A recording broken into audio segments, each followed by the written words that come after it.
Good evening, ladies and gentlemen. Jhanda Uncha Rahe Hamara is not just a slogan. It is a sentiment and emotion that flows in the veins of every patriotic Indian. An emotion that prompts the braves of this country to lay down their lives to protect the dignity of the Tiranga. And today, that dignity has been compromised. And who is to blame for letting India down? The countries that call themselves global powers. They could not protect the High Commission of India in London, downtown London. And they give preachy lessons to India on how to run their country, their democracy. That's what they've done in the past. And all those liberals who hail these democracies abroad and decry their own should have seen what happened in London yesterday. Ladies and gentlemen, yesterday the Khalistani brigade went on a rampage. Armed with Khalistan flags, the India baiters ambushed the High Commission of India in London. With Amritpal's poster in hand, the mob tried to bring down the Indian flag, and it happened right in the heart of London. And the UK cops were not just hapless but almost missing in action when the treachery unfolded. Finally, it took an Indian to rescue the Tiranga. India salutes the bravery of these officials of the High Commission who stepped into the eye of the storm only to keep the Tiranga flying high. Soon after the treachery, the Indian High Commission gave a savage reply to the Khalistani mob. A grand Tiranga adorned the High Commission building, towering over London. That is not just a flag. That is a representation of the emotions of 135 crore people back home and in many parts of the world.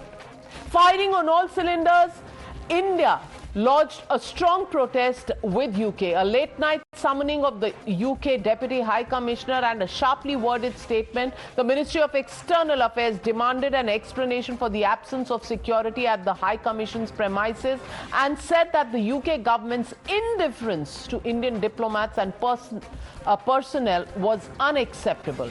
Back in India, the Sikhs have given a befitting reply to the hate for the Tiranga displayed in London. Protesters descended outside the UK High Commission in New Delhi. Tirange ke liye hum jaan de sakte hain resonated in the capital. But I want to show you the tale of two protests. In London, the cops were missing. Here in Delhi, the protest happened in the presence of cops, but the cops did not allow the Lakshman Rekha to be crossed. The Delhi cops did not allow the protesters to breach the perimeter, while in London, you know what happened.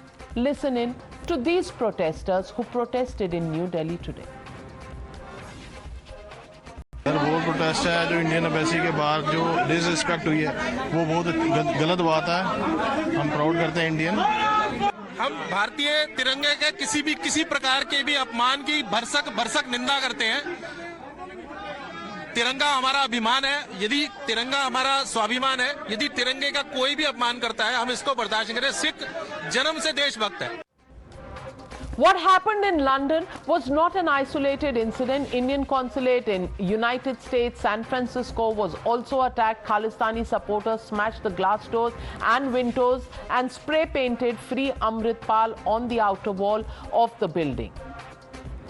The question is that countries like the United States, like the United Kingdom and Australia cannot protect even a High Commission, even an embassy in their own downtown areas, and they talk about trying to protect or meddle, or at least some in India express their desire to see these democracies meddle to maintain democracy in India.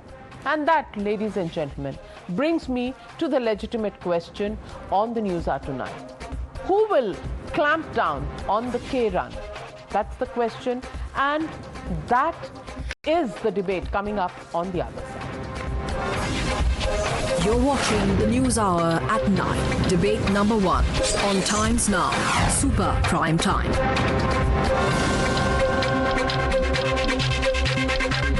Joining me tonight, Wasiq, counter-extremism analyst, joining me live from London. Sushant Sareen, senior fellow at the ORF, also joining the Newshour tonight. Adit Kothari, founding member of the Indic Society in London. But my first question goes to Mr. Sukhi Chahal, founder and CEO and editor-in-chief of the Khalsa Story, joining me live from the United States. And Sukhi Chahal Saab, I want to ask you, what really represents this whole Sikh culture? Because everybody, even those who are supporting Amritpal today, are talking about protecting Sikhism. Does Sikhism teach us or teach anybody to insult the nation where it actually took birth? That's the question many are asking today. And what are these Western democracies doing to protect the Indian consulate in many of these cities across the world? First of all, namaskar and sat sri akal to everybody.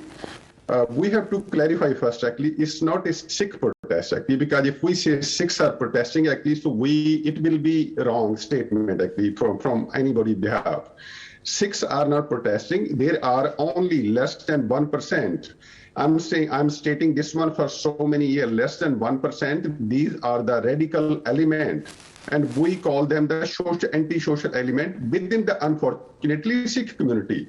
And it is their dukandari. Actually, they are looking for some agenda. They have nothing to do with the Amritpal, because it was even earlier, actually, for so many years, I'm saying again and again, it was a referendum 2020, started from the 2015. Every year, at least, they are looking for some kind of excuse to create this kind of issue, this kind of nonsense issue in front of the Indian consulate and the embassy, and later on, this kind of their activity, this is their nonsense activity, it is hurting the Sikh community abroad.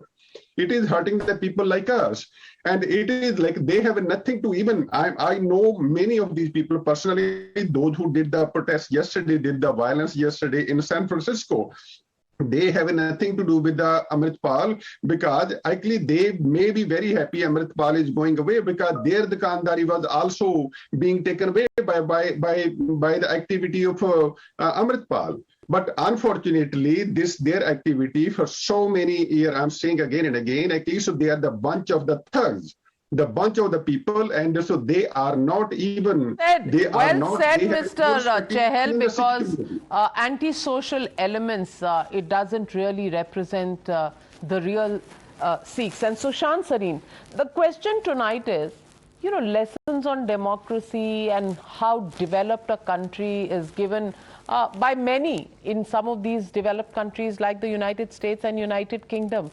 And we saw the law and order that prevailed in the center of town in Midtown London yesterday. What does this point at? Do you think this is a lapse, or do you think they're just casual about protecting even you know, the Geneva Convention, which forces every country to provide security to foreign embassies and high commissions that are established there? Navika, it wasn't just London. It was San Francisco, and it was also in Canada, where some of these terrorists were carrying out a demonstration, and they prevented the Indian High Commissioner in Canada to go to a function to which he was invited. So it was not limited to any one place, number one. Number two, I don't think this was a lapse, at least not in London. I think the British have traditionally been extremely duplicitous with India. They have always played these double games.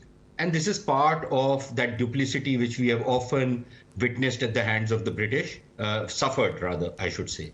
For the British to pretend that they were not aware. Navika, this was not the first attack on an Indian mission in the UK. This was, I think, the third or the fourth attack. Earlier it was by Pakistani terrorists, and this time it was with these Khalistani thugs.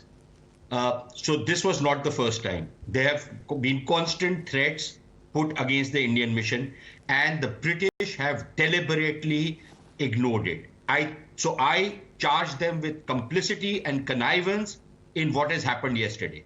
For them to pretend like their High Commissioner is pretending out here, or some of their ministers are pretending that this is appalling, that this is disgraceful, unacceptable, This is just simple verbiage. They are not serious in cracking down. These are the same people, Navika. When there were London riots, they hunted each and every one of the rioter and they punished them. Now they say they don't know what to do about these guys. Since yesterday, they've been able to arrest just one person. There were just about 15 or 20 of these thugs. They have not been able to identify the others. How is it conscionable for a country which calls itself, quote unquote, civilized? And we know what their civilization is. That Mahatma Gandhi said, Western civilization, when he paused and he said it would be a great idea. So we've seen the kind of mass murders these guys have committed, also ironically in the name of human rights, in the name of protecting the rights of people. They've killed hundreds of thousands of people, whether in Iraq or other countries. And these people are going to teach us the values of civil liberties. Shame on these fellows. But this happened despite the fact that they have been warned, they have been told that there are serious threats, they have slept on it. They have slept on it. I don't know what the reason is, but they have always played these double games. They have always given sanctuary and support to these terror groups. There are terrorists from the 1980s who have been given sanctuary in the UK. There have been Kashmiri terrorists who have been given sanctuary in the UK, all under this rubric of civil liberties. But civil liberties, as we saw in Canada, ends the moment, the elite in these countries or their system starts suffering. So the moment the truckers protest and it causes a certain bit of inconvenience, the same civil liberty lobby cracks down very hard of them. They impound their bank accounts. They impose a state of emergency. Absolutely. God forbid we were to do something like this, and these guys would say democracy is dead. These rags like New York Times and Guardian would publish all kinds of articles and editorials by the deracinated Indians, who are out there, who live on their money and who work as brown coolies for these white men, carrying the burden of civilization on their head. They would have published all those articles to defame India, to carry out this entire campaign against India. But look at what they have done. Is it conscionable for anybody to allow an attack on India's sovereignty? Because that is what an Indian embassy is. And absolutely, and it's not as if they haven't been warned. You're absolutely right that India has expressed its concern to the UK authorities as far back as 2018 about Khalistan or independent Kashmir, some of these so-called civil liberty movements that are being talked about. But one person's liberty can be a terror or an attack on another country's sovereignty. Yeah, what if one of those guys was carrying a bomb or a gun and he was a hothead and he decided that he's going to fire at some Indian diplomat out there? What then? Whose head would that murder be on? On King Charles III? Or the Prime Minister, or the Home Secretary, or this Mayor of London who works as a Pakistani agent? Whose head would that be on? That these guys have been sleeping on the job. Well, good question. And the question is also that India has suffered in the 80s. 12,000 people were killed in Punjab itself. And Wasiq, I want to ask you, India has been raising the to all of these countries, whether it's Canada, whether it's the United States, whether it is the UK, questions about Khalistani supporters, questions about a free Kashmir supporters. Why is it that preaching happens all the time, but just following international conventions or respecting a country's internal security is sometimes something that falls between stools when it comes to foreign relations with the larger powers of the world? Well, I think what yesterday demonstrated in terms of the attack against the High Commission of India in London shows that the security services here in the UK have a particular blind spot when it comes to pro-Khalistani extremism. And this form of extremism hasn't been emerging over a number of years. It's an actual threat that has been posing itself for a number of years, rather. So only last year, what we've seen is that the security services are learning as a result of this and are starting to open their eyes. Because although I do agree with Sishant in terms of how the response from the security services lacked, we did see an arrest. Okay, it may not have been a lot of arrests, but it will take time. It does go through a process. It's not going to happen overnight. We need to increase our intelligence. But we do have a Khalistani extremism problem here. In fact, the Khalistani movement has reared its tentacles in the UK for quite some time. Only last year, our media regulator, Ofcom, had actually banned or suspended the license of a pro-Khalistan TV channel.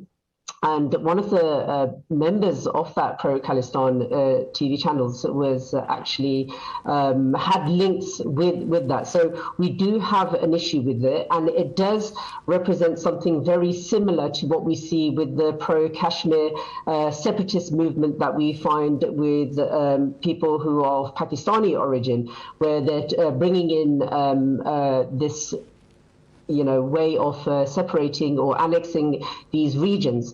Now, the fact is, over here, these things aren't necessarily domestic related issues, but when it comes to the High Commission or any other official Bharat building or a person or anything like that, those people are seriously at risk. And I think, in my view, the UK security services are going to be stepping up, but it's going to take some time, unfortunately. And yesterday, that stepping up, it was virtually absent yesterday. And let me ask Mr. Adit Kothari, India in 1984 has seen what happened to Ravindra Mhatre, an Indian diplomat kidnapped and then killed in Birmingham.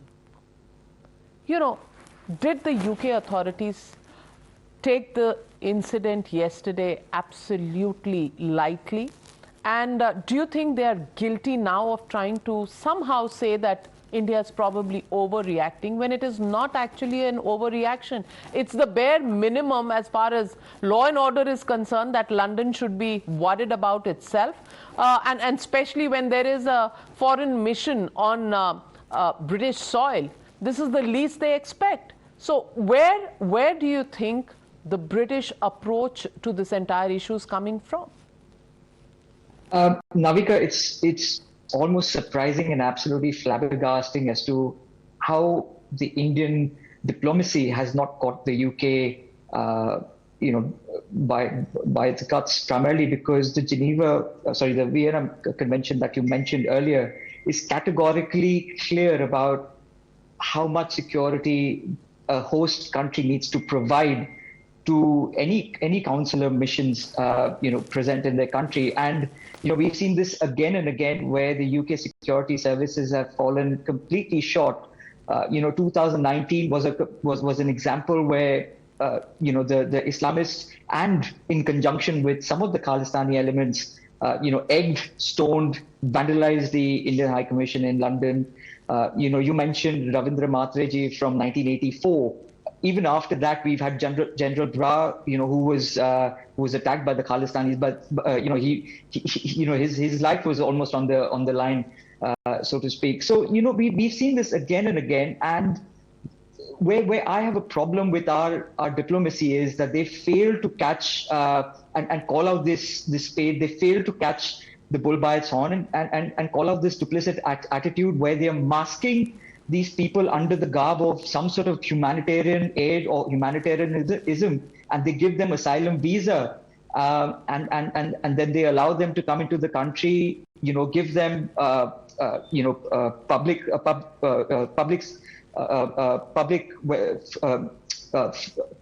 wealth and public health and social services, and from there on, if you look at the way that they actually conduct themselves, is completely against the state of India.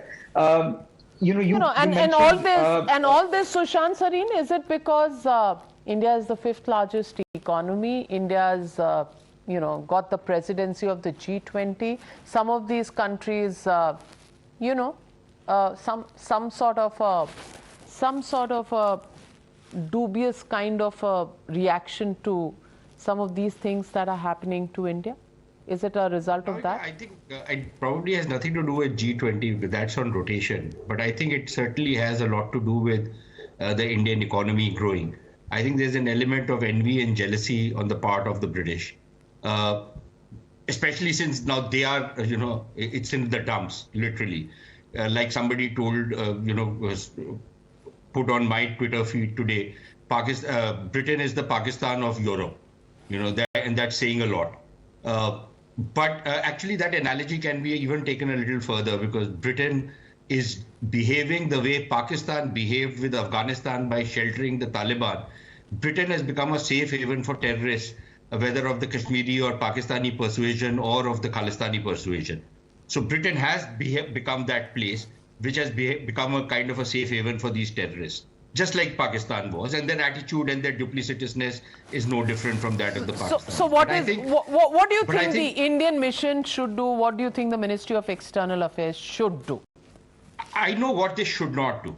I can tell you what they should not do. If they think that issuing a strong démarche, summoning the Deputy High Commissioner because the High Commissioner was not out here is enough, and this eyewash action by the British that we have arrested one person, we are investigating into this. This is such a lot of hogwash, right? We know that. This is what the Pakistanis do again. I think there's very little to choose between the Brits and the Pakistanis now. I think Indians are as unsafe in Britain now today as they were in Pakistan ever. So this kind of eyewash action should simply not be acceptable.